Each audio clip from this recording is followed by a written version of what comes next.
दोस्तों ये हैं एडेली पेंगुइन और आप देख रहे हैं दुनिया का सबसे लंबा और कठिन पेंगुइन माइग्रेशन। ये नन्हे पक्षी बर्फ पर अंडे नहीं देते, इसीलिए वंश बढ़ाने के लिए नर एडेली पेंगुइन को एक लंबी दूरी तय करनी पड़ती है। लगभग 13,000 किलोमीटर का सफर तय करके वे अंटार्कटिका के एक ऐसे क्षेत्र में पहुंचते हैं जहां खुली चट्टानें या मिट्टी दिखाई देती है। हैरानी की बात यह है कि इनमें से लगभग 99% पेंगुइन हर साल ठीक अपने पिछले साल के ही घोंसले में वापस आते हैं। लेकिन लंबी और कड़ी सर्दी के बाद अब पूरे प्रजनन क्षेत्र को मरम्मत की जरूरत है। समय बहुत कम है और इन नर पेंगुइन के पास काम बहुत ज्यादा। खुली पथरीली जमीन एडेली पेंगुइन के लिए बहुत कीमती है। अपना घर बनाने के लिए यहाँ एक अनोखी होड़ शुरू होती है। घर बनाने की मुख्य सामग्री यानी पत्थर जुटाने के लिए हर पेंगुइन कड़ी मेहनत करता है, लेकिन हर कोई सीधे रास्ते से पत्थर नहीं लाता। कुछ पेंगुइन दूसरों के घोंसलों से पत्थर चुराने का मौका ढूंढते हैं। जैसे ही मालिक पत्थर लेने दूर जाता है तो चोर पेंगुइन उसका घोंसला खाली कर देता है। पत्थरों का ये घर ही उनके अंडों और बच्चों को बर्फीली हवाओं और शिकारियों से बचा सकता है। इसीलिए चोरी के बावजूद ये संघर्ष जारी रहता है। घर बनाने की इस प्रतिस्पर्धा और टकराव के बीच पेंगुइन का जीवन आगे बढ़ता है। समय बहुत कीमती है और काम अभी बहुत बाकी है। पेंगुइन परिवार में एडेली पेंगुइन से ज्यादा मेहनती शायद ही कोई हो।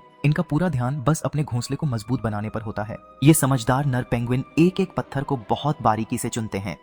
हर पत्थर का सही आकार का होना जरूरी है।